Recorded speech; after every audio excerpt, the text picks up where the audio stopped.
तो please let me know, फिर उसके बाद हम आगे बढ़ेंगे।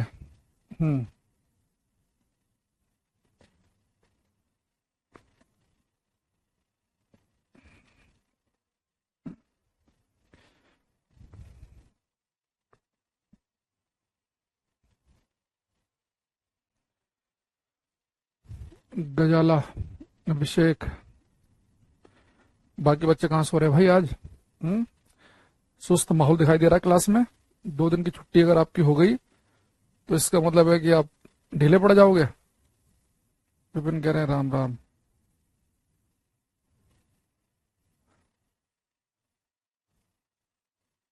हम्म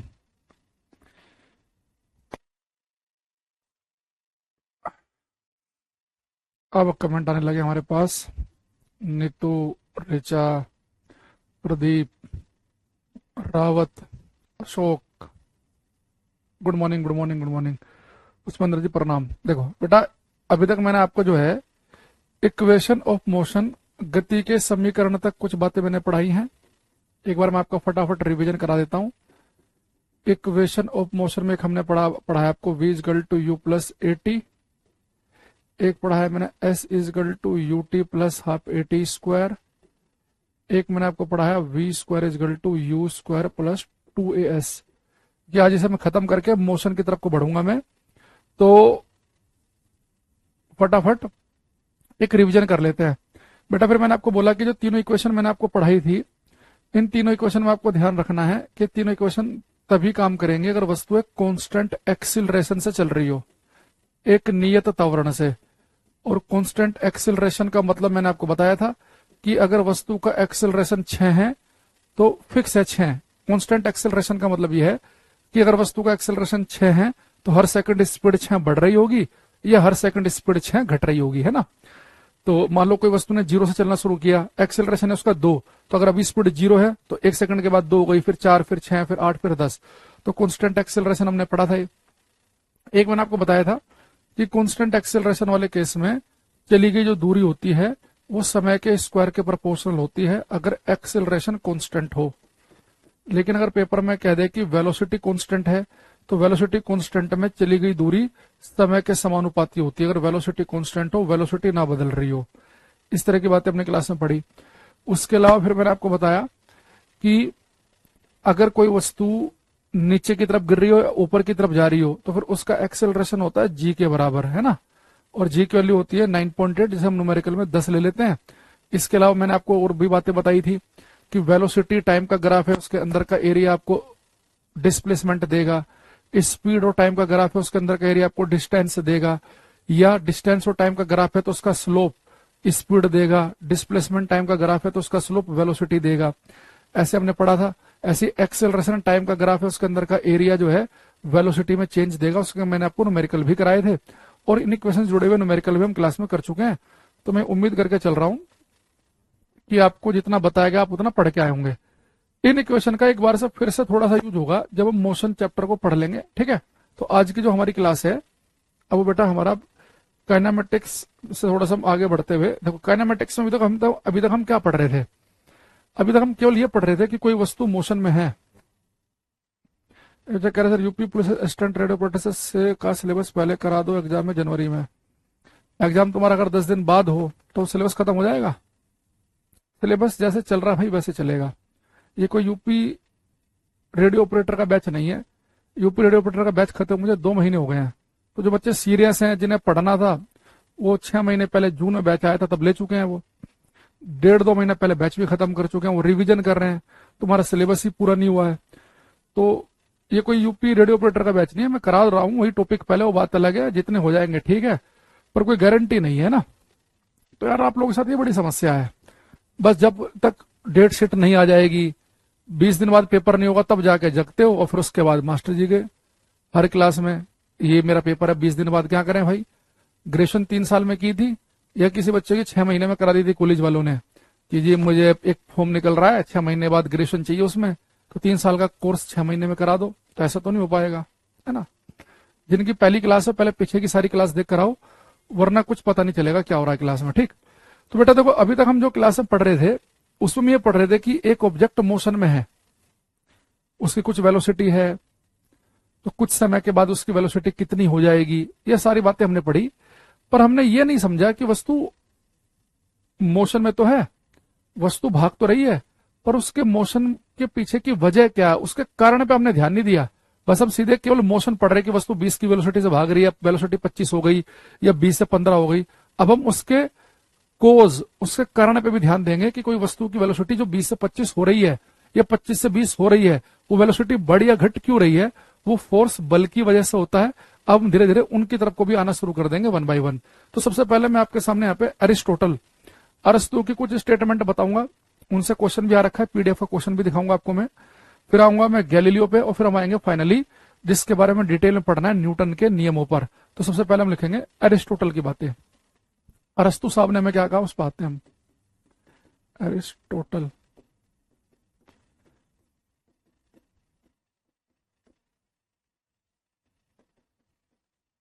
तो जो बच्चा वैसे भी अगर अभी कोई तैयारी करने लगेगा ना यूपी रेडियो ऑपरेटर की, और वो सोच रहा है कि उसका पेपर निकल जाएगा, तो वो अपने आप को धोखा दे रहा है, कुछ होना नहीं है उसका। भाई जिस भी पेपर की आप तैयारी करते हो, जिसका फॉर्म भरते ही ये मान के चलो कि उस पेपर पे आपको 1-1.5 साल देना पड़ेगा। सरकारी नौकरी मिल रही है ना हर एक पेपर से, जैसे उसका फॉर्म भरो तो उसकी तैयारी में लग जाओ। उसका पेपर जितना लेट होगा, तो अगर आप बहुत तेज नहीं है पढ़ने में, तो आपके सिलेक्शन के चांस और ज्यादा बढ़ेंगे कि भाई जितना लेट होता रहेगा आप ज्यादा सीखते रहोगे। समस्या क्या है, बच्चों के साथ पहले फॉर्म भर देंगे, फिर 1-2 महीने सो जाएंगे, फिर खुशफुसाट करेंगे आपस में, इसका पेपर कब हो सकता है, कोई कहेगा भाई 6 महीने बाद, 8 महीने बाद, फिर आराम से बैठ जाएंगे। और जब बिल्कुल लगेगा कि अब उसकी जब आई जाएगी डेट शीट ही आ जाएगी कि भाई साहब अगले महीने या 20 दिन के बाद पेपर है, अब उनके अंदर घबराहट होती है उन्हें। तो ये बड़ा गड़बड़ मामला है। आप बिल्कुल बिना सोचे कब पेपर है कब नहीं, कोई भी फॉर्म भरने के बाद उसकी तैयारी में लग जाओ ईमानदारी से। ऐसे समझ के करो कि जैसे 1 महीने बाद ही पेपर है, उस इंटेंसिटी से करोगे तो बढ़िया रहेगा, है ना।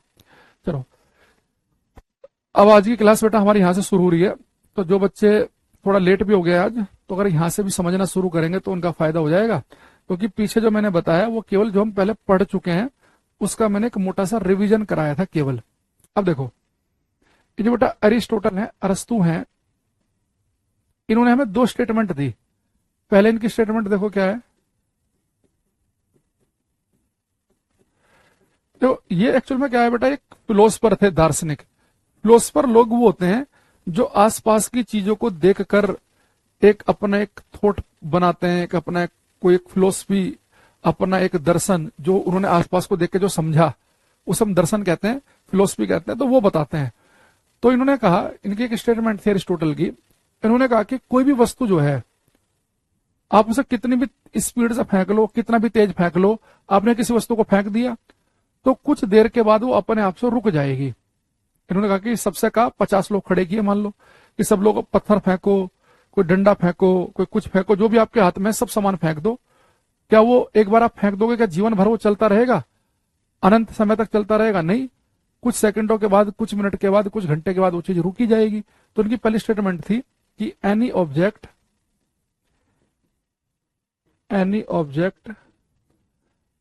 स्टॉप्स इटसेल्फ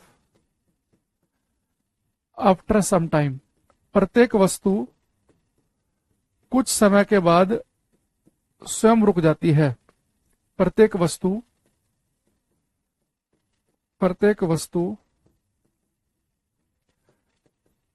कुछ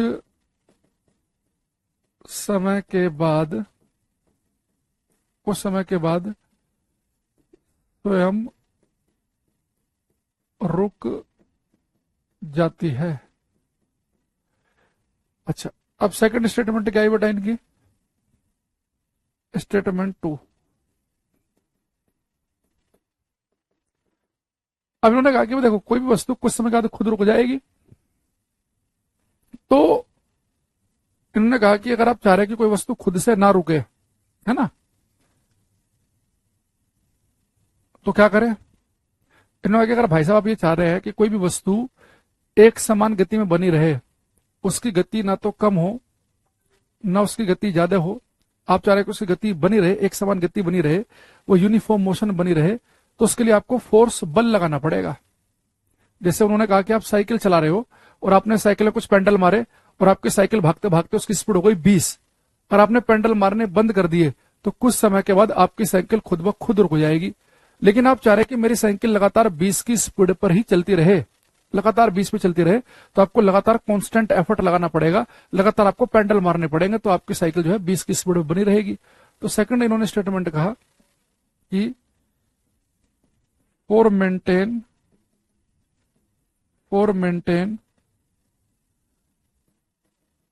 यूनिफॉर्म मोशन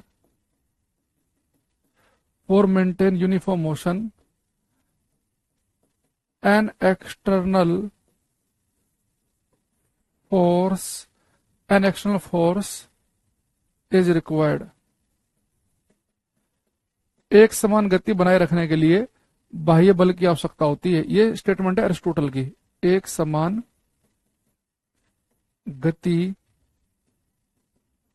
बनाए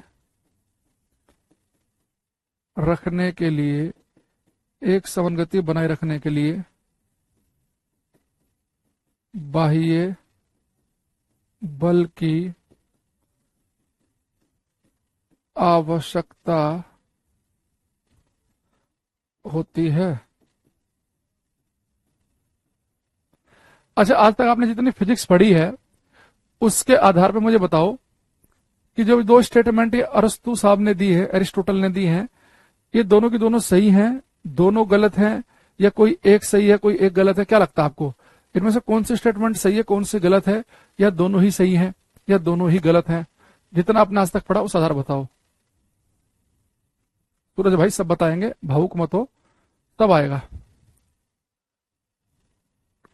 जो अरस्तु ने बताया है ये दो स्टेटमेंट, आपको क्या लगता है इनमें?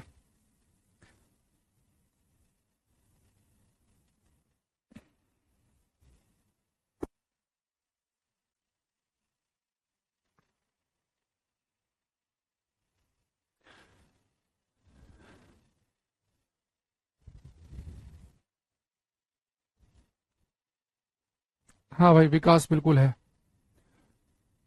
प्रजापति, विपिन, मनोज, इन तीनों का लाइन से गलत है। जो बच्चे कह रहे हैं कि दोनों स्टेटमेंट सही है, उन सबका गलत है। बेटा ये स्टेटमेंट भी गलत और ये भी गलत। देखो, एरिस्टोटल के बाद में आए गैलीलियो। गैलीलियो ने कहा according to Galileo this statement is wrong. ये बेटा गलत है।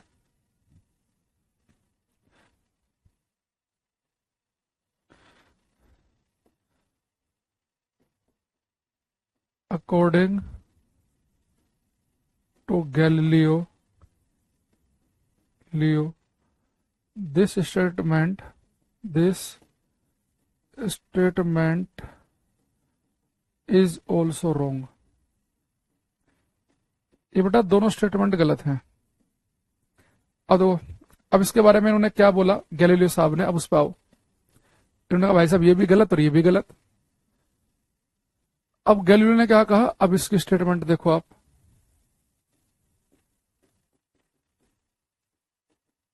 गैलीलियो पूरा नाम है इनका। तो गैलीलियो साहब की पहली स्टेटमेंट क्या है? इन्होंने कहा कि ये जो अरस्तु ने बोला है कि कुछ समय के बाद कोई वस्तु स्वयं रुक जाती है। इन्होंने कहा भाई साहब स्वयं कुछ नहीं होता, अपने आप से कुछ नहीं होता। अगर कोई वस्तु रुक रही है तो 100% उस वस्तु के ऊपर कोई ना कोई बाह्य बल, एक्सटर्नल फोर्स काम कर रहा है। फोर्स जो है ना, वही एक ऐसी चीज है जो चलती हुई वस्तु को रोक सकता है या रुकी हुई को चला सकता है।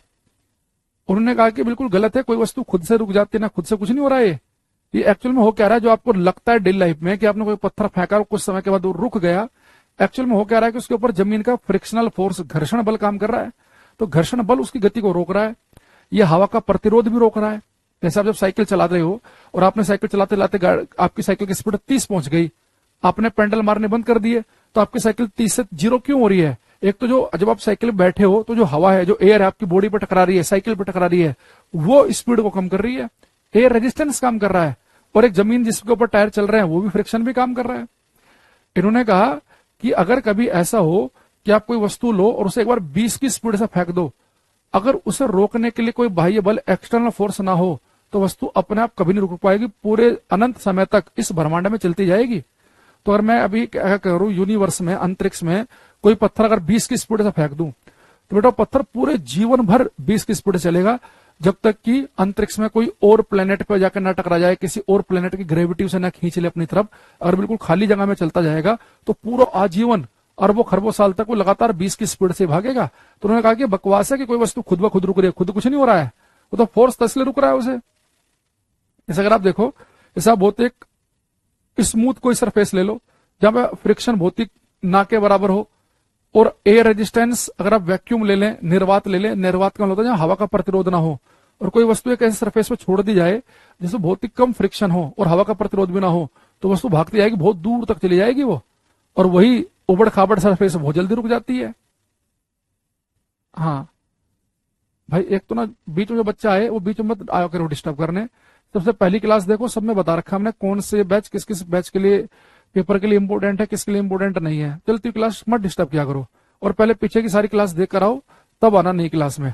तो इन्होंने कहा, गैलीलियो ने कहा कि नथिंग हैपन इटसेल्फ, स्वयं कुछ भी नहीं होता है, नथिंग हैपन इटसेल्फ, स्वयं कुछ नहीं होता, nothing happen itself to stop an object, to stop an object an external force is required. इन्होंने कहा, गैलीलियो साहब ने कहा, स्वयं कुछ नहीं होता है, स्वयं कुछ नहीं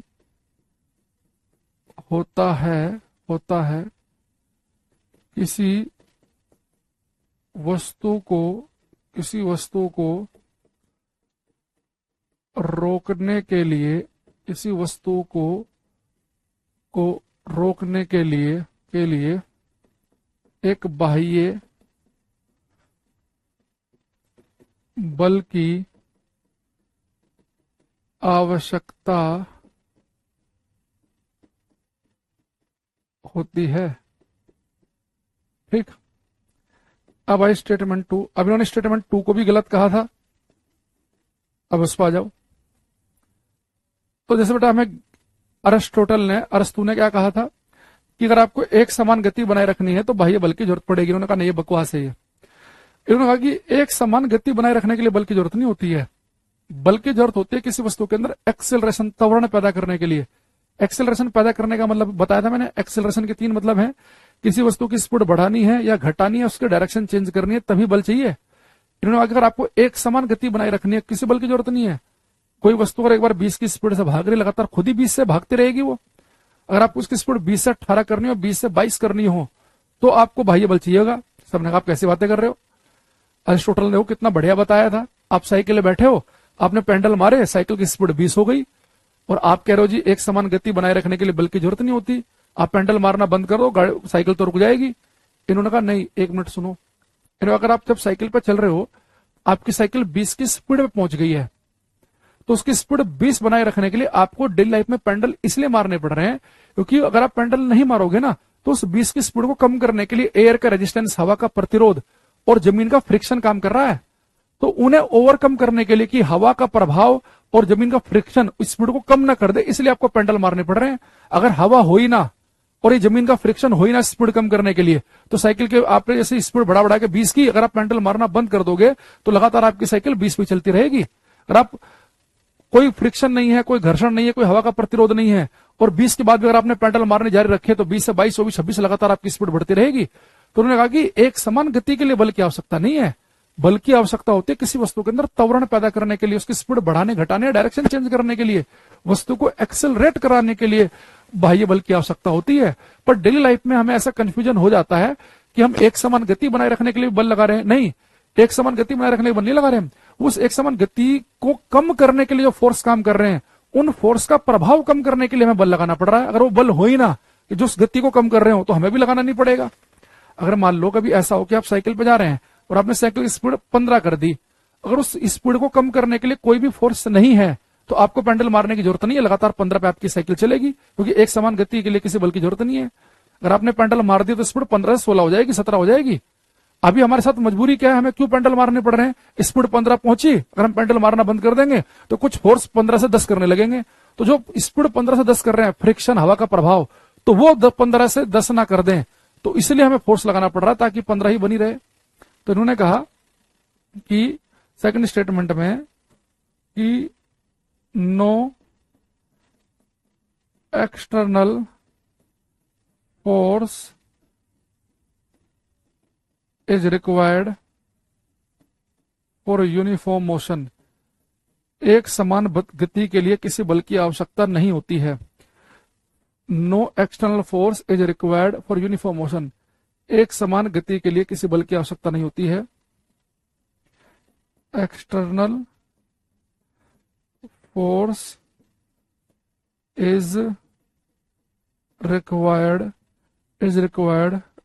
टू प्रोड्यूस एक्सेलरेशन। बाह्य बल की आवश्यकता त्वरण पैदा करने के लिए होती है। एक समान गति के लिए बाह्य बल की आवश्यकता नहीं होती है। बाह्य बल की आवश्यकता त्वरण उत्पन्न करने के लिए होती है। तो यानी कि अगर आप एक्सेलरेशन पैदा करना चाह रहे हैं, एक्सेलरेट करना चाह रहे हैं, वस्तु के अंदर अगर त्वरण पैदा करने का मतलब है उसकी स्पीड बढ़ाना चाह रहे हैं, घटाना चाह रहे हैं, उसकी डायरेक्शन बदलना चाह रहे हैं, तो जब भी वो आपको वस्तु में एक्सेलरेशन पैदा करना है, बेटा एक्सेलरेशन पैदा करने का मतलब होता है वस्तु की वेलोसिटी, उसके वेग में चेंज करना। वेलोसिटी चेंज यानी कि स्पीड बदलो, डायरेक्शन बदलो, ये सारी बातें हम पढ़ चुके हैं क्लास में पहले। पर किसी वस्तु के अंदर आप एक्सेलरेट कराना चाह रहे हैं, उसके अंदर त्वरण पैदा करना चाह रहे हैं, तो आपको फोर्स चाहिए कि कोई वस्तु अच्छी खासी 15 से भाग रही थी, उसकी स्पीड 15 से बढ़ा के 25 करनी है, तो आपको धक्का मारना पड़ेगा, फोर्स लगाना पड़ेगा। वस्तु अच्छी खासी 15 भाग रही थी, स्पीड 10 करनी है, अपनी तरफ को धक्का मारना पड़ेगा। कोई वस्तु अच्छी खासी जा रही है, आपको उसे मोड़ना है, तो आपको फोर्स लगा के उसके डायरेक्शन को बदलना पड़ेगा। तो यानी कि जब भी आपको एक्सेलरेशन दिखेगा तो ये फोर्स चाहिए। मैं आपको आगे दिखाऊंगा पीडीएफ से कुछ क्वेश्चन, लंबा चौड़ा क्वेश्चन होगा, ये वो पूरी कहानी लिखेगा और लास्ट में कहेगा कि बताओ वस्तु की वेलोसिटी कांस्टेंट बनाने के लिए कितना बल चाहिए। तो जहां भी आपको दिखे कि वस्तु की वेलोसिटी कांस्टेंट बनाए रखनी है, वेलोसिटी कांस्टेंट बनाने का मतलब यह कि एक्सेलरेशन जीरो, तो जहां भी एक्सेलरेशन जीरो पैदा करना है तो आप बोलेंगे वस्तु के ऊपर बाह्य बल शून्य, जीरो। अगर वस्तु के ऊपर बल लगेगा तो भैया वो एक्सेलरेशन पैदा करेगा, वो वेलोसिटी में चेंज करेगा। अगर आप चाह रहे हैं कि वेलोसिटी वही बनी रहे जो थी, वेलोसिटी यानी कि ना स्पीड बदले ना डायरेक्शन बदले, तो किसी फोर्स की जरूरत ही नहीं है। पर जब मैं आगे कराऊंगा आप इस बात को ध्यान दे ही नहीं पाओगे। बहुत सारे बच्चे गलत आंसर देंगे। याद रखना, जिस भी क्वेश्चन में, जिस भी न्यूमेरिकल में पूछ ले जाए कि वस्तु की वेलोसिटी कांस्टेंट बनाए रखने के लिए, एक समान वेग बनाए रखने के लिए नेट फोर्स कितना चाहिए, आप बोलेंगे वेलोसिटी कांस्टेंट बनाए रखनी है, ना तो स्पीड बदलनी ना डायरेक्शन बदलनी, तो नेट फोर्स जीरो। अब देखो दोबारा समझते हैं बात को। एरिस्टोटल ने क्या कहा हमारे से कि कोई भी वस्तु कुछ समय के बाद अपने आप से रुक जाएगी। गैलीलियो ने कहा ये गलत है, बकवास है, कोई प्रत्येक वस्तु कुछ समय के बाद रुक जाएगी। गलत इसलिए स्टेटमेंट है क्योंकि अपने आप से कुछ नहीं होता है। अगर कोई वस्तु रुक रही है तो यानी कि 100% उस पर कोई फोर्स लग रहा होगा जो उसे रोक रहा है। सेकंड वाले में इन्होंने कहा था कि अगर आप एक समान गति बनाए रखना चाहते हैं तो बाह्य बल आपको लगाना पड़ेगा। इन्होंने कहा कि नहीं, एक समान गति के लिए बाह्य बल की जरूरत नहीं होती है, बल की जरूरत होती है वस्तु के अंदर त्वरण पैदा करने के लिए, एक्सेलरेशन पैदा करने के लिए। तो अगर आप वस्तु की वेलोसिटी बढ़ाना चाह रहे हैं, घटाना चाह रहे हैं, उसकी डायरेक्शन बदलना चाह रहे हैं, तो आपको फोर्स चाहिए, अदरवाइज एक समान गति के लिए किसी बाह्य बल की जरूरत नहीं है।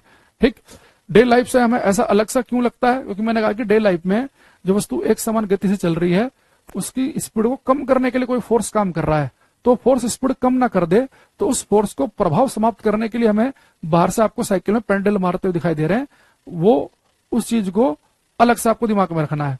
अच्छा, एक बार पेपर में क्वेश्चन आया कि इनमें से कौन ऐसा था जिसने फ्रिक्शन को, घर्षण को कंसिडर नहीं किया। उसने लिख दिया साइंटिस्टों के नाम, अरिस्टोटल, गैलीलियो, न्यूटन, व्यूटन, आइंस्टीन, ऐसे कुछ लिख दिए 3-4 नाम। तो आपको पता है कि वो काम अरिस्टोटल का था, इसने फ्रिक्शन के दिमाग में रखा ही नहीं। ये कह रहा है कि कोई वस्तु कुछ समय के बाद खुद रुक जाती है, तो खुद रुक जा कहां रही है, वो तो फ्रिक्शन, घर्षण रोक रहा है। तो फ्रिक्शन को अकाउंट में किसने नहीं लिया, किसने घर्षण को पिक्चर में नहीं लिया, तो आप बोलेंगे अरिस्टोटल ने लिया। अच्छा, अब बेटा मैंने कहा था कि अरिस्टोटल की जो दोनों स्टेटमेंट है, गैलीलियो ने कहा कि दोनों की दोनों गलत हैं, पहली भी दूसरी भी। अब गैलीलियो की 2 स्टेटमेंट आपके सामने आई, इसके बाद में आए न्यूटन साहब। तो अब मुझे एक चीज बताओ, जो गैलीलियो की 2 स्टेटमेंट है, आज तक जितनी फिजिक्स आपने पढ़ी है, उस आधार पर ये गैलीलियो की कौन सी स्टेटमेंट सही है, कौन सी गलत है? दोनों सही है कि दोनों गलत हैं? बताओ।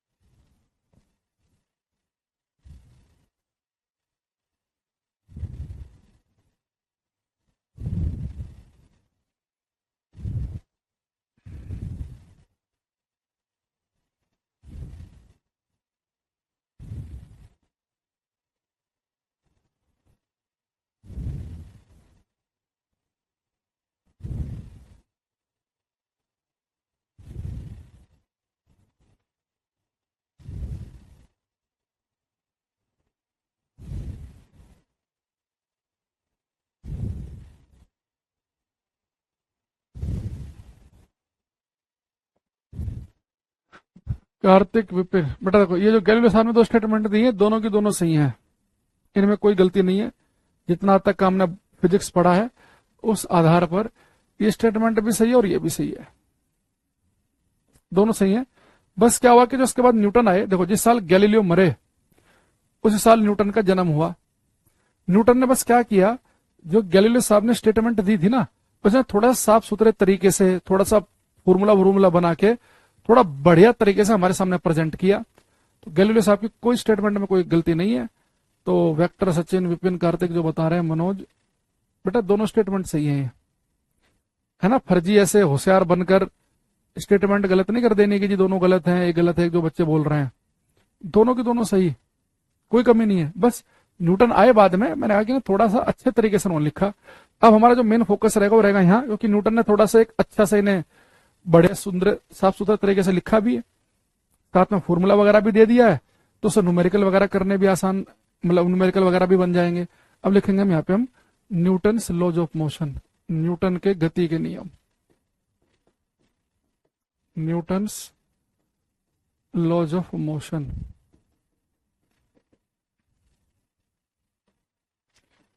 यहां पे लिखेंगे हम न्यूटन के गति के नियम।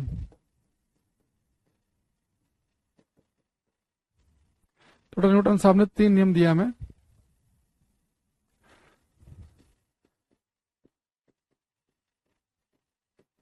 First law, second law and third law. पहले वाले को हम कहते हैं लॉ ऑफ इनर्शिया, जड़त्व का नियम।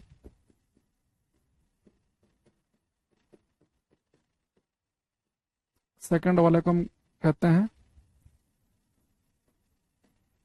लॉ ऑफ फोर्स, ये लॉ ऑफ मोमेंटम।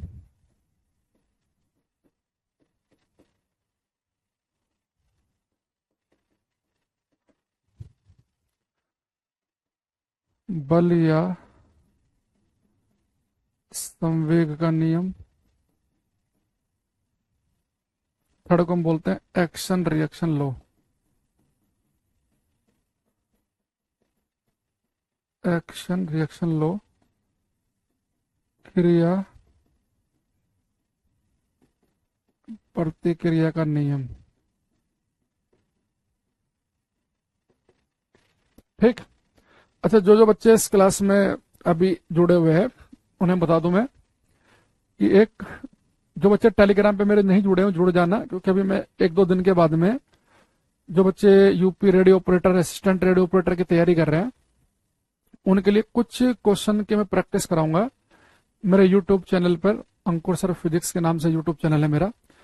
तो उसके एक हम बढ़िया बढ़िया क्वेश्चन करेंगे। तो आपकी क्लास में जैसे इक्वेशन ऑफ मोशन पढ़ चुके हैं, अभी न्यूटन के नियम अभी हम पढ़ेंगे, तो उसमें थोड़ा सा मैं और अपर लेवल के मैंने क्वेश्चन रखे हैं, थोड़े से और हाई।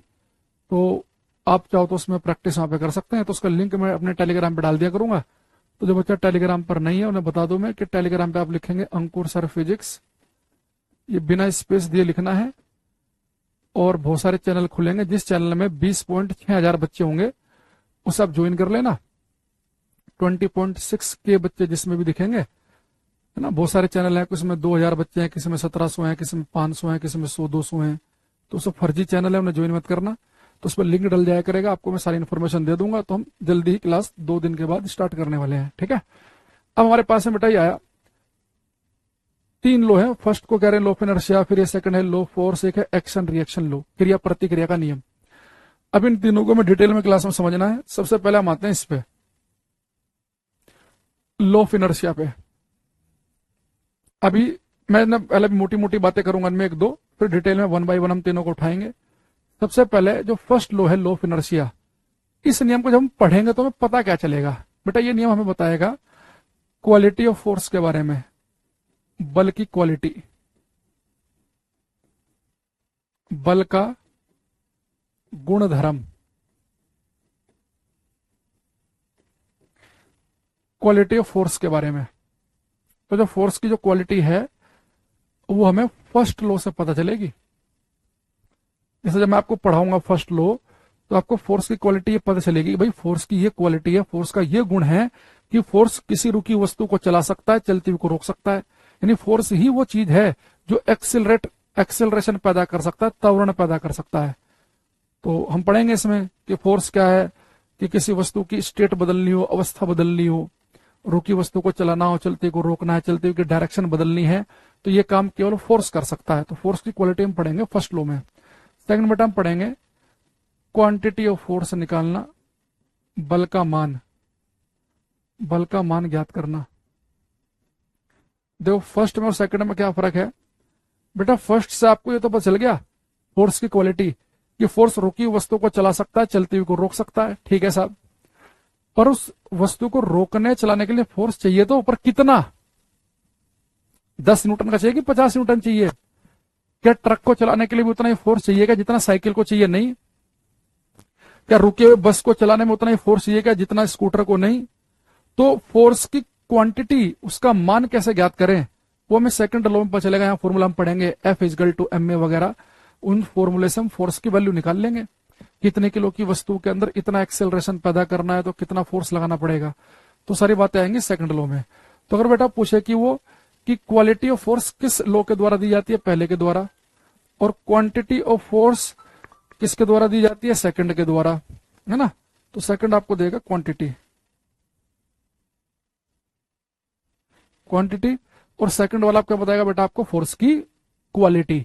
तो कई बार पेपर में ऐसा लिखा मिलेगा कि क्वालिटेटिव डेफिनेशन ऑफ फोर्स किसके द्वारा मिलेगी, क्वांटिटेटिव डेफिनेशन किसके द्वारा मिलेगी। तो क्वांटिटेटिव, तो क्वांटिटी के हिसाब से डेफिनेशन सेकंड लॉ देता है, और क्वालिटी फोर्स की कौन सा देता है, पहला लॉ। अब आते हैं थर्ड लॉ पे। ये बेटा जो थर्ड लॉ है ये हमें बताएगा, जब इस लॉ को हम पढ़ेंगे तो यहां से अल्टीमेटली निकल के क्या आएगा, ये थर्ड लॉ हमें बताएगा कि फोर्स हमेशा पेयर में, हमेशा युग्म में काम करते हैं। पेयर में काम करने का मतलब यह है कि कभी भी ऐसा नहीं होगा कि किसी वस्तु पर फोर्स लगा बस। अगर आप किसी वस्तु पर फोर्स लगाओगे तो वस्तु भी आपके ऊपर फोर्स लगाएगी, यानी हमेशा आपको फोर्स का जोड़ा दिखाई देगा। अगर मैं किसी दीवार पर मुक्का मारता हूं तो मुक्का मारते ही हम अपने हाथ को ऐसे क्यों करने लग जाते हैं, क्यों दर्द होता है हमारे हाथ में, कि जितना फोर्स हमने दीवार पे लगाया ठीक उतना ही फोर्स दीवार भी हमारे हाथ पे लगाती है। तो फोर्स हमेशा पेयर में काम करेंगे, है ना। हो जाएगा, निसार हो जाएगा। इस थर्ड लॉ हमें बताता है कि forces always exist in pair, बल हमेशा युग्म जोड़े में कार्य करते हैं। बल हमेशा, forces always exist, force always exist in pair, बल हमेशा युग्म में कार्य करते हैं। बल हमेशा युग्म में कार्य करते हैं। तो एक चीज बताओ, ये बताओ आपको हल्की हल्की एक मोटी मोटी सी बातें समझ में आई कि अगर आपसे कोई कहे कि न्यूटन का जो फर्स्ट लॉ है वो हमें क्या बताएगा, फोर्स की क्वालिटी, सेकंड लॉ क्या बताएगा, फोर्स की क्वांटिटी, थर्ड लॉ से हमें क्या पता चलेगा कि बल हमेशा जोड़े में काम करते हैं, अगर किसी वस्तु पे आप बल लगाओगे तो भी आप पर बल लगाएगी, थर्ड लॉ में पता चलेगा। बाकी जब मैंने डिटेल अभी हम वन बाय वन तीनों लॉ पढ़ेंगे तो जो मैं बताना चाह रहा हूं आपको हर एक बात पता चल जाएगी। ठीक है, ये लिख लेना, ये बहुत काम की बात है। बहुत सारे बच्चों को पहले law, second law, third law तीनों पता है, और जो पेपर में पूछ रहा है कि कौन सा नियम ये बता रहा है, इक्वालिटी किससे पता चलेगी, क्वांटिटी किससे पता चलेगी, फोर्स पेयर में काम करते हैं, वो बच्चों को अल्टीमेटली जो चीज है वो पता ही नहीं है। अब हम इसमें सबसे पहले बेटा मैं पकड़ूंगा यहाँ पे फर्स्ट लॉ, पहला नियम। एक बार देखो इतना आसान क्वेश्चन आया था हरियाणा के पीसीएस के पेपर में कि लॉ ऑफ इनर्शिया कौन सा लॉ है न्यूटन का, जड़त्व का नियम। तो पूरे ब्रह्मांड को पता है कि लॉ ऑफ इनर्शिया जो है पहले नियम को कहा जाता है जड़त्व का नियम। ठीक है, अब इसमें हम सबसे पहले तो हम इनर्शिया शब्द को समझेंगे कि ये इनर्शिया क्या भला है। जड़त्व, ठीक, देखो जड़त्व, सही बोल रहा हूं मैं हिंदी में, जड़त्व या इनर्शिया है ना। देखो हिंदी वाली प्रोनाउंसिएशन मुझे लग रहा है कहीं जड़त्व ठीक लग रहा है, चलो इंग्लिश में बोल लेते हैं इनर्शिया। तो बेटा देखो इनर्शिया क्या बला है, क्या बीमारी है, ऐसे समझो। देखो न्यूटन साहब ने हमारे से बताया कि देखो कोई भी जो वस्तु है ना, हर एक वस्तु के पास एक क्वालिटी है, एक गुण है। क्या गुण है साहब, कि हर एक वस्तु के पास ये क्वालिटी है, ये गुण है कि कोई भी वस्तु जिस अवस्था में है वो उसी अवस्था में लगातार बने रहना चाहती है। अगर आप उसकी स्टेट को चेंज करने की कोशिश करोगे तो उसका विरोध करेगी। जैसे आप कोई पत्थर देख लो पड़ा हुआ है, तो ऐसा क्यों नहीं होता आप उस पत्थर को ऐसे करो चल साइड में हो जा और पत्थर तुरंत यहां से यहां बैठ जाए, नहीं, आपको उसके ऊपर ताकत लगानी पड़ रही है। क्यों, क्यों विरोध कर रहा है, कह रहा भाई साहब मैं मुझे बैठे रहने दो, मैं 10 साल से इस गली में इस कोने पे बैठा हूं, ये मेरी जगह फिक्स हो गई है, आप कह रहे नहीं हट जाए यहां से, वो नहीं हट रहा है, फिर आपको बहुत ज्यादा वो विरोध करेगा, फिर आप क्या करोगे, जेसीबी मशीन बुला के उसे हटवाओगे, क्योंकि भाई वो पत्थर विरोध तो करेगा पर वो विरोध एक लेवल तक ही तो कर सकता है, फिर आपने आगे बड़ी सी मशीन बुलाई हटवा दिया उसे। तो कोई भी वस्तु जो है उसके अंदर एक गुण होता है कि वो अपनी अवस्था में परिवर्तन का विरोध करे। वो कह रही भाई साहब मैं जहां पर हूं मुझे क्यों चला रहे हो, तो रुकी वस्तु चलना नहीं चाहती, उसका विरोध करती है। ऐसे चलती वस्तु रुकना भी नहीं चाहती। आप गाड़ी चला रहे हैं 100 की स्पीड पे गाड़ी जा रही है, आप गाड़ी से क्या कहो, हल्का सा ब्रेक लगाओ हल्के से और बोलो कि रुक जा, एकदम नहीं रुकती वो। क्यों, आपको खींच के ब्रेक क्यों मारने पड़ रहे हैं, क्योंकि जब आपकी गाड़ी चल रही है अब वो अपनी अवस्था में परिवर्तन का विरोध करेगी। चलती हुई गाड़ी रुकना नहीं चाह रही, अगर आपको उसको रोकना है तो जबरदस्ती आपको उसे टायरों पर ब्रेक चिपकाकर फोर्स लगाकर उसे रोकना पड़ेगा। ऐसे आपकी बाइक चल रही है तो आपकी बाइक चलते चलते अगर आपको मोड़ना है तो आपको फोर्स लगा के मोड़ना पड़ेगा। तो किसी वस्तु का वो गुण कि वस्तु अपनी अवस्था में परिवर्तन का विरोध करे। चलती हुई वस्तु अपने रुकना नहीं चाहती, रुकी हुई चलना नहीं चाहती और चलती हुई अपनी दिशा भी बदलना नहीं चाहती। तो किसी वस्तु की वो क्वालिटी जिसकी वजह से वस्तु अपनी अवस्था में अपनी स्टेट में परिवर्तन का विरोध करती है, उस विरोध करने की जो क्वालिटी है उसको हम इनर्शिया कहते हैं। यहाँ पे लिखेंगे हम। हालांकि वो बात अलग है कि वस्तु की जो क्वालिटी है कि भाई वो अपनी अवस्था में परिवर्तन का विरोध कर रही है, वो ऐसा केवल तब तक ही कर पाएगी जब तक कि इस पर कोई बाह्य बल नहीं लगेगा।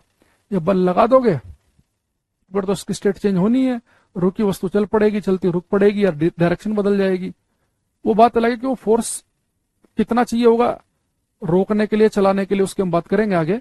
पर अभी के लिए समझो कि वस्तु अपनी अवस्था में परिवर्तन का जो विरोध करती है कि वो कह रही कि नहीं मुझे मत चलाओ, मुझे मत रोको, वो जो उसका गुण है विरोध करने वाला, उसके अंदर जो एक आत्मसम्मान है उसका कि नहीं जैसा मैं हूं वैसे ही रहना है, जो अपने आत्मसम्मान के साथ जो विरोध कर रही है वो इनर्शिया है। तो यहां पर लिखेंगे हम the ability of an object, the ability of an object due to which the ability of an object due to which it resist any change due to which it resists any change in due to which it resists any change in its state of rest, motion or direction is called inertia। Hindi में लिखेंगे किसी वस्तु का वह गुण, किसी वस्तु का वह गुण जिसकी वजह से, किसी वस्तु का वह गुण जिसकी वजह से वस्तु अपनी, इसकी वजह से वस्तु अपनी विराम, कोमा गति या दिशा की अवस्था में, या दिशा की अवस्था में परिवर्तन का विरोध करती है, परिवर्तन का विरोध करती है, जड़त्व कहलाता है, जड़त्व कहलाता है। बेटा इनर्शिया की डेफिनेशन आ जाती है पेपर में कि ऑब्जेक्ट की एबिलिटी कि वो अपनी अवस्था में परिवर्तन का विरोध करे, इस एबिलिटी को हम क्या कहते हैं? इनर्शिया। इसे हम क्या कहते हैं? जड़त्व। तो साथ साथ लिखते रहना से बच्चे डेफिनेशन। और भाई टाइम से आया करो क्लास में। नीतीश, अर्चना, 2-3 बच्चे और आए थे बीच में गुड मॉर्निंग करने। आपको क्लास की टाइमिंग नहीं पता, 11:15 बजे भाई टाइमिंग है। देखो समय से आना बहुत जरूरी है। जितना आप समय का सम्मान करोगे, समय आपको सम्मान करेगा, है ना। टाइम का सम्मान ना करने वालों का समय भी नहीं करता। ये बातें क्या है कि अभी दार्शनिक सी बातें लगेंगी आपको, लेकिन 5-7 साल के बाद जब एज निकल जाएगी तैयारी करने की, है ना, या समर्थन सपोर्ट घर वालों से मिलना बंद हो जाएगा, तब पता चलेगा। तो भाई इतना तो जरूर रखना चाहिए आपको याद, है ना। तो जरूर समय का ध्यान रखो। अलार्म लगा लिया करो 11 बज के 10-12 मिनट का ना, ताकि जैसे अलार्म बजे आपको पता हो कि भाई 2-3 मिनट के बाद क्लास स्टार्ट है, आप एक्टिवली बैठ जाओ। तो कोई बच्चे कहते हैं जब भूल जाते हैं, अचानक से याद आता है 11:15 बजे कि जी क्लास है, तो भाई अलार्म लगा लो। सोल्यूशन है हर चीज का। और आप सीरियस रहेंगे तो आप भूलोगे ही क्यों, है ना। जैसे मैंने एक जगह कहीं पढ़ा था, लिखा था, एक कोट लिखा था बड़ा सुंदर कि coming late is a rude way to say that your own time is more precious than who waited for you. नहीं, अगर आप लेट आ रहे हैं तो एक रूड तरीका है ये बताने का कि आपका जो समय है ना वो ज्यादा कीमती है दूसरों के समय से। मान लो किसी को आपने टाइम दिया 12 बजे का और आप जा रहे हो 12:25 पे, तो वो बंदा जो बेचारा 25 मिनट बैठा है वहां पे, तो उसे ये तो फील होता है कि यार मतलब हम तो बेवकूफ ही हैं, बताओ यहाँ 12 बजे बुला के 12:30 बजे आ रहा आदमी, हमारे टाइम की तो कोई कीमत ही नहीं है। सुना हुआ लोग ऐसे बात करते हैं, क्योंकि जो लेट आ रहा है वही तो कहना चाह रहा है कि भाई मेरा टाइम बहुत कीमती है, तुम तो ऐसे फालतू हो, खाली हो, तो इसलिए टाइम से आया करो। अब ये बेटा हमारे पास जो इनर्शिया है, इसमें है कि 3 चीजें आई। इसमें हम 3 चीजों को पकड़ेंगे। एक क्या आया? रेस्ट, मोशन और डायरेक्शन। तो इनर्शिया वो एबिलिटी है कि वस्तु अपने विराम, गति या दिशा की अवस्था में परिवर्तन का विरोध करे, उसे हम इनर्शिया कहते हैं। अब यहां पे मैं क्या कर रहा हूं, इस इनर्शिया को 3 कैटेगरी में हम डिवाइड करेंगे। इनर्शिया को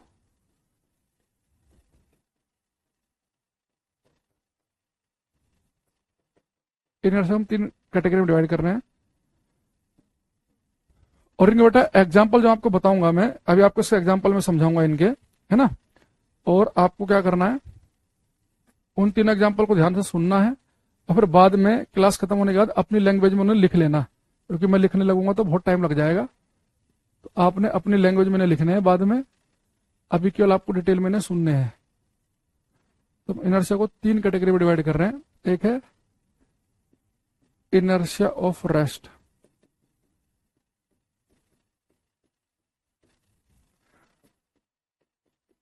विराम का जड़त्व। एक है इनर्शिया ऑफ मोशन, गति का जड़त्व।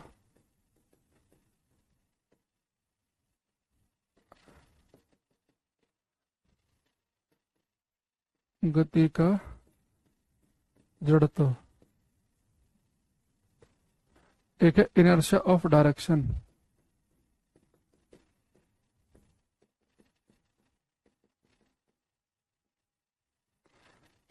दिशा का जड़त्व, इनर्शिया ऑफ डायरेक्शन।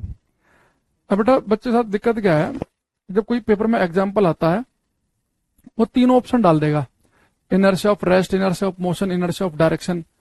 तो बच्चा फंस जाता है कि कौन से वाले का ये एग्जाम्पल है। ठीक है, तो थोड़ा ध्यान समझना।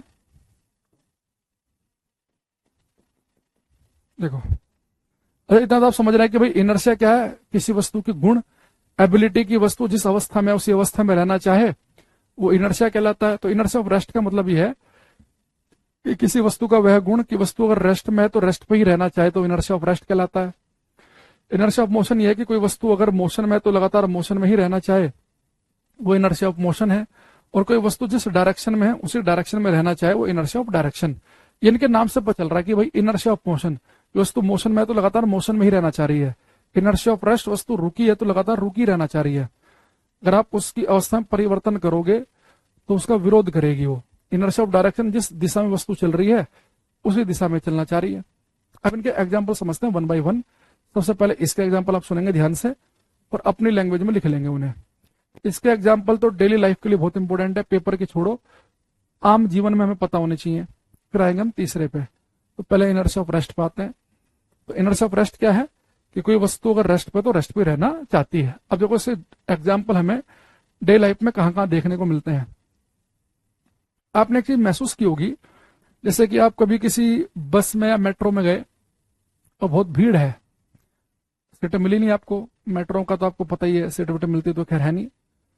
और अब तो पता नहीं क्या हालात होंगे, मुझे तो खैर 4-4.5 साल हो गए मेट्रो में बैठे हुए, दिल्ली में रहते हुए। तो जो बच्चे जाते होंगे उन्हें पता होगा, जब हम कभी जाते थे अपने कॉलेज टाइम में तो बस अगर सीट मिल जाए तो ऐसा लगता था कि भाई साहब आज के दिन तो बड़ा लक्की दिन है अपने लिए। तो लगता था कि शेयर मार्केट में कहीं पैसे लगा दो, आज तो फायदा ही फायदा होना है क्योंकि सीट मिल गई, कितना बढ़िया दिन चल रहा है आज का। तो अब हम क्या करते थे, सीधे जाते थे मेट्रो में और सीट की तरफ को हमने बाद में देखना ही बंद कर दिया था। पता था मिलनी है नहीं, फालतू में क्यों उम्मीद रखें। तो वहां पे हम खड़े हैं मेट्रो में और ऐसे हमने हैंडल पकड़ा हुआ है, अब मैं ऐसे खड़ा हुआ हूं। अब मान लो कि हम कुछ ऐसे सोच रहे हैं ना, कुछ मैच वैच के बारे में, यार बताओ रोहित शर्मा को मुंबई इंडियन का कैप्टन भी हटा दिया है, वर्ल्ड कप भी जीत नहीं पाए। आपके दिमाग में कुछ चल रहा है ऐसे ही, है ना, ऐसे खड़े हुए सोच रहे हैं। अब क्या हुआ कि जैसे मेट्रो जो खड़ी थी या बस जो खड़ी थी, वो जब जैसे झटके से चलती है, अचानक चलना शुरू करती है और आप ऐसे खड़े खड़े सोच ही रहे हैं, तो तुरंत हमारा शरीर पीछे की तरफ को गिरता है।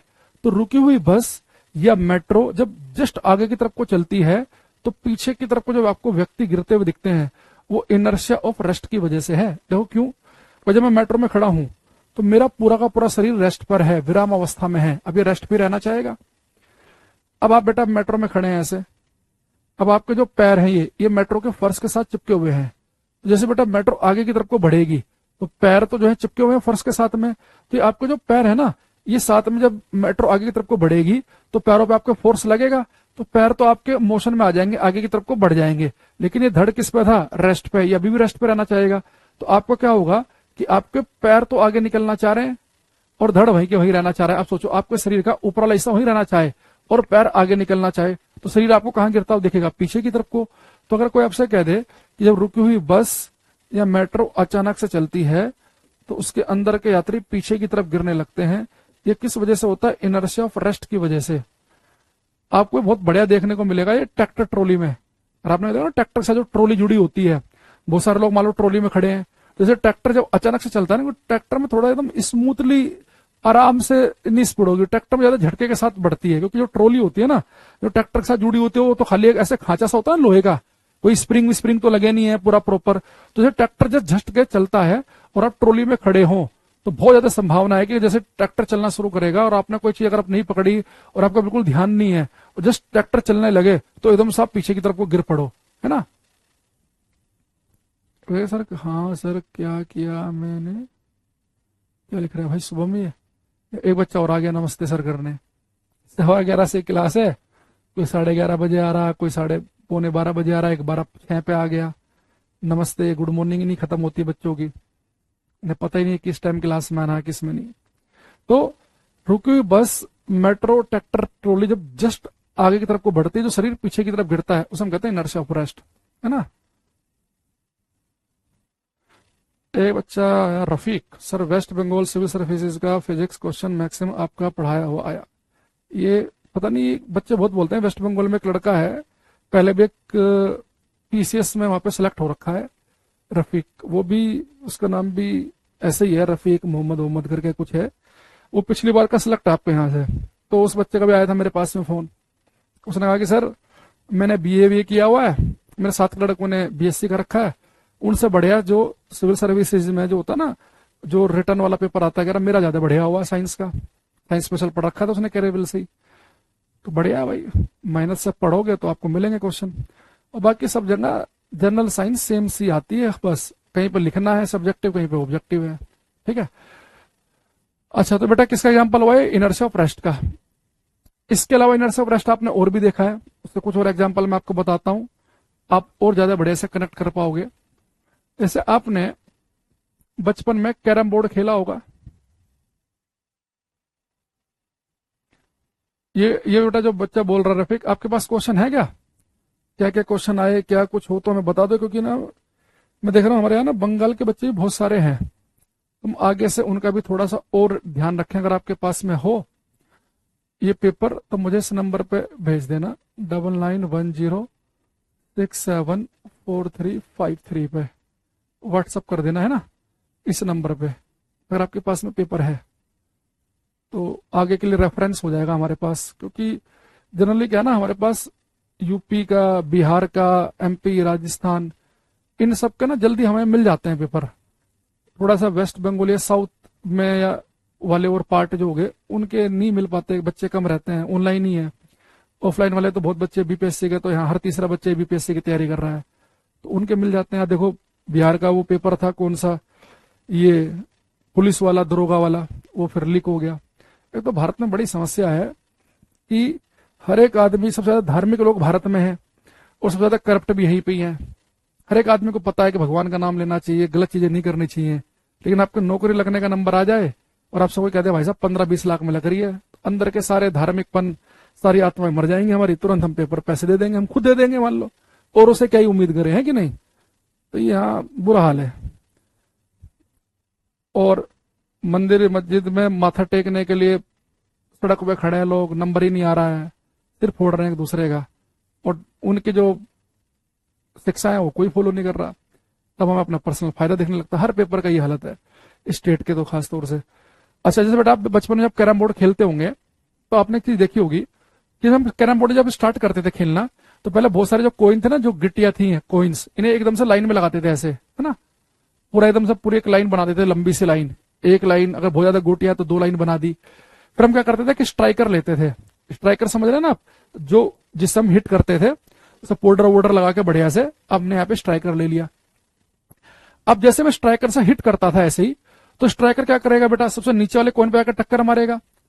अब आपने इतने सारे कोइन लाइन से लगा रखे हैं, तो सबसे जो नीचे वाला कोइन है, टक से आकर टक्कर लगेगी उस पर। तो जैसे उस पर टक्कर लगेगी तो उसमें तो फोर्स लग गया।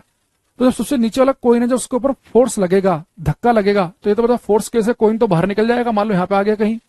लेकिन जो ऊपर के कोइन थे वो सब किस पे थे, रेस्ट पे। वो रेस्ट पे रहना चाहेंगे, उन पर थोड़ी ना फोर्स लगा है। तो नीचे वाले कोइन पे फोर्स लगा, वो तो बाहर निकल गया नीचे वाला कोइन तो। लेकिन ऊपर वाले किस पे थे, रेस्ट में, विराम अवस्था में, वो रेस्ट पर ही रहना चाहेंगे। अब जब नीचे वाला कोइन निकल जाएगा, गैप बन गया, तो खाली होने की वजह से तुरंत से धड़ाम से सारे कोइन नीचे गिर पड़ते हैं। तो कैरम बोर्ड खेलते समय जब हम स्ट्राइकर से हिट करते हैं तो नीचे वाला कोइन बाहर निकल जाता है, ऊपर वाले सारे एकदम से क्यों गिर पड़ते हैं, वो इनर्शिया ऑफ रेस्ट की वजह से है। क्योंकि बेचारे ऊपर रेस्ट पे थे, वो आराम से रेस्ट पे रहना चाह रहे हैं। जब नीचे वाला कोइन निकलेगा तो गैप खाली होगा, तो उसे भरने के चक्कर में वो धड़ाम से नीचे गिर पड़ेंगे। वो इनर्शिया ऑफ रेस्ट है। तो आज का जब भी आप कैरम बोर्ड खेलो और स्ट्राइकर से हिट करते, आप देखो कि जिस स्ट्राइकर को आप, जिस कोइन को आपने हिट किया, वो तो बाहर निकल गया और ऊपर वाले नीचे गिर पड़े, तो बोलना कि ये क्या है, इनर्शिया ऑफ रेस्ट है। साथ वालों को बताना, अपने कभी बस अचानक से चले और पीछे गिरने लगो, बताना भाई साहब ये इनर्शिया ऑफ रेस्ट की वजह से हो रहा है। क्योंकि बॉडी रेस्ट पे थी, रेस्ट पे रहना चाह रही है, तो पैर तो चिपके हुए हैं फोर्स के साथ, तो पैर पे फोर्स लगा, पैर तो आगे बढ़ गए, पर धड़ तो वहीं के वहीं रहना चाह रहा है, इसलिए पीछे गिर रहे हैं। और दूसरा आप ऐसे भी याद रखना कि जब आपका बेटा शरीर पीछे की तरफ गिरे क्वेश्चन में कहेगी बस अचानक चली, शरीर पीछे की तरफ गिर रहा है, तो बेटा हमारा शरीर गिर रहा है पीछे, यानी कि पीछे यानी कि हम लेटना चाह रहे हैं, रेस्ट करना चाह रहे हैं। तो किसका एग्जाम्पल है ये? इनर्शिया ऑफ रेस्ट का। ऐसे कई बार आपने कुछ लोगों को जब इनर्शिया ऑफ रेस्ट का एग्जाम्पल देकर वो समझा रहे होते हैं बच्चों को, बहुत सारी आपने वीडियो वगैरह भी देखी होंगी आजकल ना, साइंस से संबंधित समझा के बच्चों को पढ़ाया जाता है वीडियो। तो उसमें टीचर क्या करता है, एक टेबल लेगा, उस टेबल के ऊपर एक बढ़िया सा रेशमी कपड़ा डाल लेगा, है ना, कोई रेशमी कपड़ा सिल्क का बढ़िया एकदम बहुत ही ज्यादा स्मूथ सा जो हो, जो रपटने वाला हो बिल्कुल, और उसके ऊपर एक गिलास रख देगा, 3-4 गिलास एक के ऊपर एक। और वो टीचर करते क्या है, उस रेशमी कपड़े को पकड़ के झटके से खींचते हैं, तो कपड़ा तो बाहर निकल जाता है और गिलास झुके तू ऐसे कैसे ही रहते हैं। भाई वैसा क्यों है? देखो जो आपने गिलास रखे हुए हैं वो सारे गिलास किस पे? रेस्ट पे। वो रेस्ट पे रहना चाहेंगे, तो आपने जैसे उसमें नीचे वाले कपड़े को निकाल दिया, कपड़ा तो बाहर निकल गया, वो विराम अवस्था में, तो विराम अवस्था में रहना चाह रहे हैं। लेकिन यहाँ पे आपको ध्यान रखना पड़ेगा कि वो कपड़ा जो है बहुत ही आपको स्मूथ चिकना लेना पड़ेगा। अगर आपने बहुत ही कोई खुदरा सा कपड़ा ले लिया, तो जो खुदरा कपड़ा जो उसमें नीचे वाला गिलास है, तो उनके बीच में बेटा फ्रिक्शन लग रहा हो, घर्षण। तो जब आप उस कपड़े को खींचोगे तो उस फ्रिक्शनल फोर्स की वजह से नीचे वाले गिलास में भी फोर्स लग जाएगा, वो नीचे वो हट जाएगा, तो सारे गिलास ही गिर पड़ेंगे। तो इसलिए जो आपको कपड़ा लेना है वो बहुत ही सिल्की, बहुत ही फिसलन वाला होना चाहिए, यानी उस कपड़े और जो उसके ऊपर लगातार आपने गिलास रखे हैं, तो उन गिलास के बीच में घर्षण फ्रिक्शन ना लग रहा हो। तो कोई फ्रिक्शनल फोर्स नहीं होगा तो कपड़ा आप खींच लेंगे, तो बाकी सारे तो कोई फोर्स लग ही नहीं रहा है, तो अगर वस्तु रेस्ट पे तो रेस्ट पे रहेगी। और आपने पता चला कैसे उबड़ खाबड़ से एक बेकार सा कपड़ा ले लिया, उसके ऊपर गिलास ले लिए, तो जैसे आप कपड़ा खींचोगे सारे गिलास गिर पड़ेंगे, क्योंकि जो नीचे वाला गिलास है और जो कपड़ा है उनके बीच में फोर्स लग रहा है। तो जैसे आप कपड़े को खींचोगे तो फोर्स की वजह से नीचे वाला गिलास भी खिंच जाएगा, तो सारे ही गिर पड़ेंगे। अच्छा, ऐसे ही आपने इसके जैसे तो मैंने कहा ये कैरम बोर्ड वाला, एक मैंने बताया आपको कि रुकी बस जब अचानक चलती है तो शरीर पीछे गिरने लगता है, इनर्शिया ऑफ रेस्ट है। इसके अलावा आपने इसे और बहुत बढ़िया इसका जो एग्जांपल है वो है क्या, ये वाला, ये पेड़ पेपर में आ जाता है ये वाला। जैसे मान लो बेटा कोई पेड़ है ये, है ना, और इस पेड़ पे कुछ फ्रूट्स लगे हुए हैं। देखो आपने कई बार ऐसा किया भी होगा, हो सकता है कभी बचपन में, किसी पेड़ पे फल लगे हुए हैं, आप उसके टहनी को पकड़ो और टहनी को पकड़ के ऐसे हिला दो। तो किसी पेड़ को पकड़ के उसकी टहनियों को हिलाते हैं तो उससे फ्रूट्स गिरने लगते हैं। क्यों? भाई टहनी यहाँ पे फल लगा हुआ है, आपने बेटा टहनी को पकड़ा इसे और आपने टहनी को पकड़ के फोर्स लगाया, तो टहनी फोर्स लगाया तो टहनी तो आगे चली गई, लेकिन ये फल किस पे था? रेस्ट पे। वही के वही रहना चाहेगा, फल वही रहना चाह रहा है, और टहनी पे फोर्स लगा तो टहनी तो आगे चली गई और फल वही रहना चाह रहा है, तो दोनों सेपरेट हो गए, तो फल नीचे गिरने लगेंगे। तो किसी पेड़ को हम पकड़ के हिलाते हैं तो उससे जो फ्रूट्स गिरने लगते हैं, जो उससे फल अलग होने लगते हैं, ये किसका एग्जाम्पल है? इनर्शिया ऑफ रेस्ट का एग्जाम्पल है ये मैडम से पूछना भाई केमिस्ट्री कब स्टार्ट होगी, मैडम ही पढ़ाएंगी, है ना।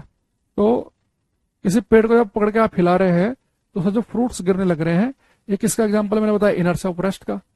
ये आपने कई बार देखा होगा, जैसे कि एक चादर है और जैसे आप लोग अगर कभी बाहर रह के पढ़ाई कर रहे हो और आपने नीचे गद्दा बिछा रखा है, उसके ऊपर चादर बिछा रखी है, तो लड़के करते हैं कि आपने नंगे पैर आए ऐसे ही, है ना, घूम रहे हैं कमरे में, फिर चादर के ऊपर भी चढ़ गए, बैठ गए, तो उनकी चादर बहुत गंदी हो गई धूल मिट्टी की वजह से।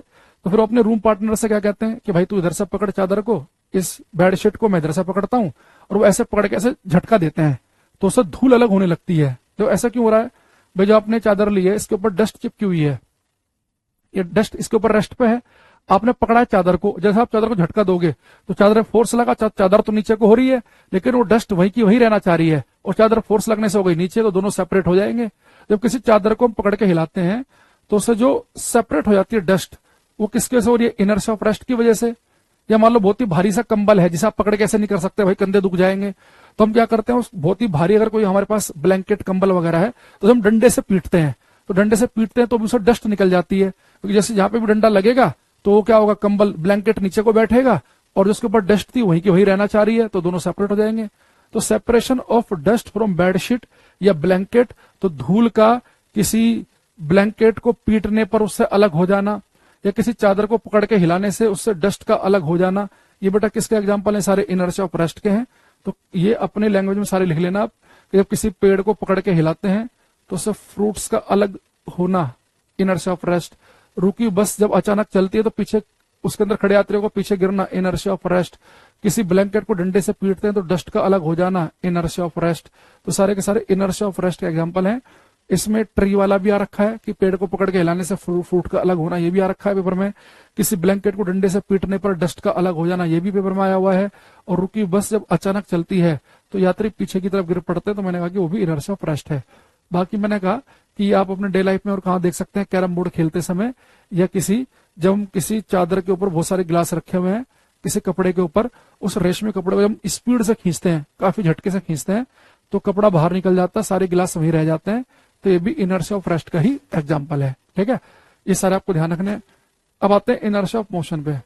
ये मेरा फेवरेट है क्योंकि मैंने आपको बताया था कि ये हमारी डे लाइफ में ज्यादा काम आएगा। देखो, इनर्शिया ऑफ मोशन क्या कहता है कि अगर कोई वस्तु मोशन में है तो मोशन में ही रहना चाहेगी वो।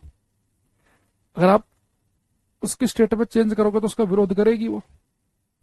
इनर्शिया ऑफ मोशन का दो बढ़िया एग्जांपल क्या है, जैसे आप किसी कार में बैठे हैं, आप एक कार चला रहे हैं, बट आपकी कार चल रही आपकी कार पहुंच गई 100 की स्पीड पे। तो आपको पता होना चाहिए कि अगर आपकी कार चलते 100 की स्पीड पे पहुंच जाए तो आपका शरीर भी कार के साथ साथ 100 की स्पीड पे भाग रहा होता है। अगर आपकी स्पीड कम हो और कार की ज्यादा हो तो आप शीशा तोड़ के पीछे नहीं निकल जाओगे। तो जब कार भाग रही होती है और आप कार के अंदर बैठे हैं, इवन उस कार के अंदर जो भी चीज रखी है, आपने कोई केले की पन्नी रख रखी है, कोई फ्रूट रख रखा है, कुछ और रख रखा है, वो हर चीज जो कार के अंदर है वो सब 100 की स्पीड पे भाग रही है। अब मेरा शरीर भी 100 की स्पीड पे भाग रहा है।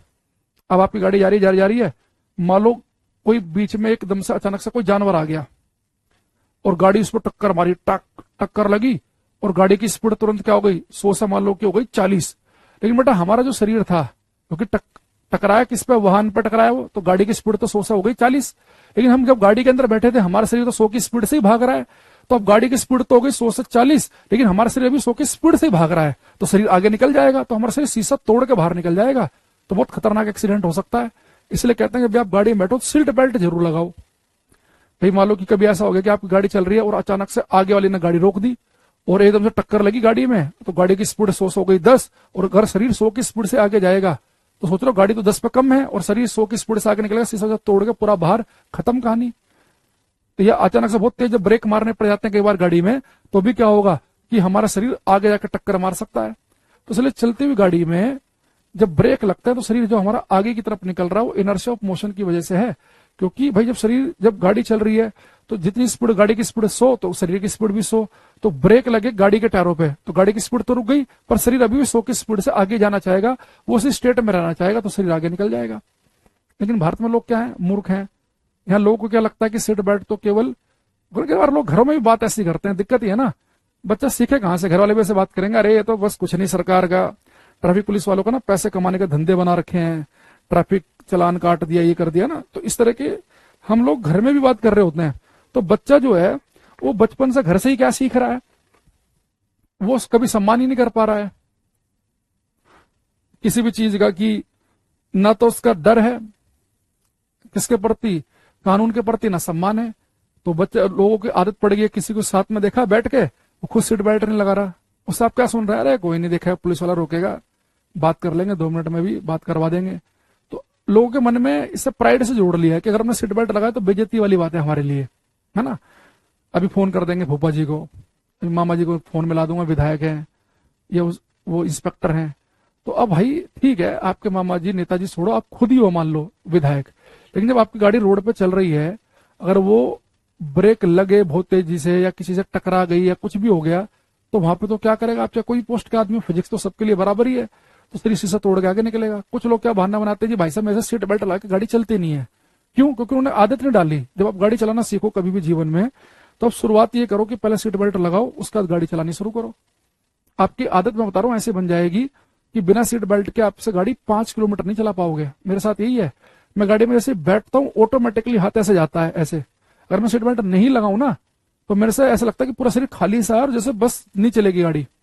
तो हमें आदत ऐसी बनानी चाहिए ना जिसमें अपना भी फायदा है, ना कोई ट्रैफिक पुलिस वाला रोकेगा, ना फालतू में किसी से फोन पे बात करा ली, ना किसी का एहसान लेना, है ना, और ना दूसरा अपनी सुरक्षा भी है, तो ये बहुत जरूरी है। अच्छा ऐसे आपने कुछ लोग, चलो पहले इसको बना देता हूँ, अगर मान लो कभी ब्रेक लगे और आपका शरीर जो आगे की तरफ को गिरेगा वो इनर्शिया ऑफ मोशन, तो याद रखना जब भी शरीर कहेगा आगे गिर रहा है तो आगे शरीर जा रहा है कि नहीं, मोशन में जा रहा है, और जब शरीर पीछे जाता है तो रेस्ट करना चाह रहा है, तो इनर्शिया ऑफ रेस्ट का एग्जांपल था। या इसी चीज को आपने और भी तरीके से देखा होगा, कुछ लोग रील बना रहे होते हैं आजकल, स्कॉर्पियो गाड़ी या थार गाड़ी के बोनेट पे बैठ जाएंगे आगे, वो गाड़ी चल रही है बढ़िया आराम से रील वील बना रहे हैं, वो अंदर जो बैठा व्यक्ति जैसे वो ब्रेक लगाता है वो बोनेट से आगे गिर पड़ते हैं। भाई जब आप उस बोनेट पे बैठे थे तो भले ही आपकी गाड़ी की स्पीड 20 थी, तो आपके शरीर की स्पीड भी 20 है, और आपने ऐसे मान लो कुछ पकड़ नहीं रखा, आप ऐसे मजे मस्ती में अपना रील वील बना रहे हैं, डांस वांस कर रहे हैं, तो गाड़ी आपकी चल रही है 20 की स्पीड से, आपके शरीर की स्पीड भी 20, तो जैसे ब्रेक लगेंगे तो गाड़ी तो रुक गई पर शरीर अभी 20 की स्पीड से आगे जाना चाहेगा, तो इसलिए आगे गिर पड़ेंगे। एक बार मैं एक रील देख रहा था, उसमें एक बस थी, बहुत सारे बच्चे राजस्थान में किसी पेपर को देने जा रहे थे, छत पे बैठे थे बहुत सारे बच्चे, बस चल रही है, अचानक से कोई चीज सामने आई, उस बस वाले को ब्रेक मारने पड़ गए, 10-12 बच्चे छत से गिर पड़े, वो आराम से बैठे हुए थे। अब बस जा रही है 50 की स्पीड पे, 40 की स्पीड पे, तो आपके शरीर की स्पीड भी वही है, जैसे ब्रेक लगेंगे गाड़ी तो रुक गई, आपका शरीर उतनी स्पीड से आगे बढ़ना चाहेगा। ऐसे गिर रहे जैसे सब्जी नहीं गिरती छत पे से, ऐसे गिर रहे थे बच्चे। तो एक तो छत पे बैठना ही नहीं चाहिए हमें, पहले तो बदतमीजी यही है, और दूसरा आपको पता ही है कि इनर्शिया ऑफ मोशन भैया काम करेगा, तो आपको पूरा एक्टिव रहना चाहिए। कई बार आपने एक चीज और देखी होगी, जैसे कुछ लोग ट्रेन में जा रहे हैं और वो जैसे ही उनका प्लेटफॉर्म आने वाला होगा, उनका स्टेशन आने वाला है, तो गेट पे खड़े हो जाते हैं। आजकल तो खैर गेट पे वैसे भी खड़ा नहीं होना चाहिए, दिल्ली विल्ली में तो क्या करते हैं लोग ना, कुछ जब गाड़ी की स्पीड कम होती है ना तो बाहर खड़े रहते हैं, जैसे गाड़ी की स्पीड कम होती है ऊपर घुसते हैं, और जब बिल्कुल गेट पे व्यक्ति खड़ा रहता है उसका बैग वैग छीन के भाग जाते हैं। अभी मैं एक बार अमृतसर से आ रहा था, मुश्किल से 1-1.5 महीना भी नहीं हुआ हुआ, दिवाली से 2-3 दिन पहले की बात है। तो जैसे वो ट्रेन स्टेशन के नजदीक आने लगी, शताब्दी ट्रेन आ रही थी, तो वो जैसे ही वो एक लेडीज खड़ी थी गेट के पास, एक बंदा अचानक से आया, बैग छीना गायब, वो बच्चे चिल्लाती रह गई वो। तो अब वो लोग क्या करते हैं, गेट के आसपास पहुंचे, तो जैसे उनकी गाड़ी प्लेटफॉर्म के नजदीक पहुंचेगी, स्पीड कम होगी, तो पैर रखते हैं प्लेटफॉर्म पे और चलती हुई ट्रेन से उतर जाते हैं, साथ साथ भागने लगते हैं। वो ऐसा क्यों कर रहे हैं? उन्हें पता भैया कि अगर ट्रेन की स्पीड 15 भी है तो हम ट्रेन के अंदर खड़े हैं, तो हमारे शरीर की स्पीड भी 15 है, तो जैसे अगर आपने सीधे पैर प्लेटफॉर्म पर रख दिए तो पैर की स्पीड तो 0 हो गई, पर शरीर अभी 15 की स्पीड से भागेगा, तो आपका मुंह आगे लग सकता है। तो इसलिए वो लोग करते क्या है कि जब चलती हुई ट्रेन से उतरते हैं तो साथ में अपने पैरों को भी चलाना शुरू करते हैं, क्योंकि उन्हें पता है कि बॉडी तो भागी रही है, तो साथ में पैरों को भी भगाओ, फिर धीरे धीरे अपनी स्पीड कम करते हैं। क्यों ले भाई इतना रिस्क? जब बिल्कुल आराम से प्लेटफॉर्म पर गाड़ी रुक जाए, 15-20 सेकंड के बाद तो रुकी जाएगी, जहां आपने कई घंटे का वेट किया 10-20 सेकंड का और कर लो। तो चलती हुई ट्रेन से उतरते समय जो बहुत बार लोग, या बस से उतरते समय बहुत बार लोग जो आगे गिर पड़ते हैं, जो उनका मुंह आगे की तरफ को लगता है, वो सब इनर्शिया ऑफ मोशन की वजह से हो रहा है। तो जब भी आप किसी भी एक ऐसे वाहन में हैं, एक ऐसे वाहन के अंदर हैं जो कि मोशन में हो, ठीक, तो अगर वो चीज मोशन में है तो आपका शरीर भी मोशन में रहता है। तो अगर उसकी स्पीड 30 है तो आपके शरीर की स्पीड भी 30 है। तो अगर आप वाहन के अंदर हैं तो ब्रेक लगेंगे, वो रुकेगा तो आपका शरीर आगे की तरफ को गिरेगा, अगर आप उतर रहे हैं तो आपका शरीर मुंह आगे की तरफ को लगेगा। तो ये सब किसके एग्जाम्पल है? इनर्शिया ऑफ मोशन के। ठीक, अब आते हैं इनर्शिया ऑफ डायरेक्शन पे। तो आपने कई बार देखा होगा एक चीज, इस बेटा आप किसी बस में बैठे हैं और आपकी बस बढ़िया सीधी चल रही थी, लेकिन जैसे बस आपके किसी मोड़ पे अचानक से मुड़ती है, तो हमें लगता है ना खिड़की से बाहर की तरफ को निकले, होता ना कई बार जब बस किसी शार्प टर्न पे मुड़ती है, तो हम ऐसे अगर कोई बगल में इधर बैठा हो तो शरीर पूरा ऐसे बाहर की तरफ को जाता है। कोई पानी की बोतल हमारे पास रखे तो भी लुढ़क के इधर की तरफ को भागने लगती है। ये इनर्शिया ऑफ डायरेक्शन की वजह से है। देखो हो क्या रहा है, जैसे आप इस बस में है, अरे बेटा बस जा रही है सीधी, अगर आप बस में बैठे हैं ना तो आपका शरीर भी इस सीधी डायरेक्शन को फॉलो कर रहा है। बस सीधी भाग रही है 50 की स्पीड पे, तो आपका शरीर भी 50 की स्पीड से बिल्कुल सीधी डायरेक्शन में भाग रहा है, सीधी इस डायरेक्शन को फॉलो कर रहा है। अब बस चल चलते क्या हुआ, पैरों पे आपने स्टीयरिंग से फोर्स लगाया और आपकी बस मुड़ गई। अब बस में आप यहां बैठे हैं, अब देखो आपका जो शरीर है वो इस वाली डायरेक्शन को फॉलो कर रहा था। अब जैसे आप बस चल चलते अचानक से मुड़ेगी तो शरीर तो इसी डायरेक्शन को फॉलो करना चाहेगा, तो आपकी बॉडी इसलिए बाहर की तरफ को गिरती है क्योंकि उसे इसी दिशा में रहना है, इसी डायरेक्शन को फॉलो करना है। तो चलती बस जब अचानक से मुड़ती है, जब बस में बैठे थे तो चलती बस सीधी जा रही थी, तो ये शरीर हमारा इस डायरेक्शन को फॉलो कर रहा था। तो बस जैसे आपको अचानक से मोड़ोगे तो शरीर अभी भी इस डायरेक्शन को फॉलो करना चाहेगा, इसलिए बाहर की तरफ को गिरता हुआ दिखता है। तो पेपर में अगर आपसे पूछ ले कि चलती बस में ब्रेक लगने पर शरीर आगे गिरता है, इनर्शिया ऑफ मोशन। रुकी बस अचानक चलेगी, शरीर पीछे गिरेगा, इनर्शिया ऑफ रेस्ट। चलती बस में मुड़ते समय आप बाहर की तरफ को गिरते हो, इनर्शिया ऑफ डायरेक्शन। अब मैं आपसे क्वेश्चन पूछूंगा, इनमें से कोई सा एक आपको बताना कि वो किसका एग्जाम्पल है। शॉर्टकट में लिखना, इनर्शिया ऑफ रेस्ट हो तो IOR लिख देना, इनर्शिया ऑफ मोशन हो तो IOM, और इनर्शिया ऑफ डायरेक्शन हो तो IOD। ये आई का है inertia, inertia of rest, inertia of motion, inertia of direction. Question है मेरा, एक क्वेश्चन आया पेपर में कि ट्रेन में एक मूंगफली बेचने वाला व्यक्ति जब चलती हुई ट्रेन से प्लेटफॉर्म पर उतरने की कोशिश करता है तो वह गिर पड़ता है। ये किसका एग्जाम्पल है? ये ट्रेन में मूंगफली बेचने वाला व्यक्ति जब एक चलते हुई ट्रेन से उतरते समय गिर पड़ता है, किसका एग्जाम्पल है आपको बताना है।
हाँ,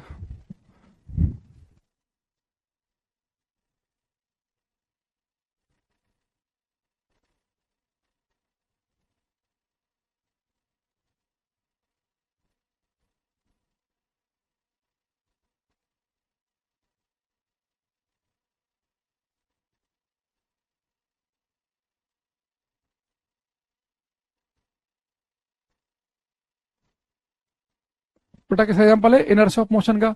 बस ने कहा कि जो ट्रेन में मूंगफली बेचने वाला व्यक्ति, चलती हुई ट्रेन, अगर ट्रेन चल रही है, ट्रेन की स्पीड अगर 20 भी है तो उसके शरीर की स्पीड भी 20 है। जब वो उतरेगा तो क्या होगा? वो जैसे ही अपने प्लेटफॉर्म पर पैर रखेगा, पैर तो उसका रुक जाएंगे, तुरंत चिपक जाएंगे प्लेटफॉर्म के साथ, लेकिन शरीर तो 20 की स्पीड से आगे भागना चाहेगा तो तुरंत आगे की तरफ गिर पड़ेगा। तो किसका एग्जाम्पल है? इनर्शिया ऑफ मोशन का है। ठीक है, तो इन सबको एग्जाम्पलों को लिख लेना अपनी लैंग्वेज में। आज मैं यहीं पे छोड़ रहा हूँ, कल को हम आगे बढ़ेंगे यहीं से। ठीक है, धीरे धीरे लेवल बढ़ेगा इस चैप्टर में। अभी शुरुआत में अभी आराम से आसान चीजें चल रही हैं, जैसे इक्वेशन ऑफ मोशन में लेवल बढ़ाया था धीरे धीरे, ऐसे यहाँ भी बढ़ाएंगे। ठीक है, मिलते हैं नेक्स्ट क्लास में, तब तक के लिए thank you, bye, take care everybody, bye everybody.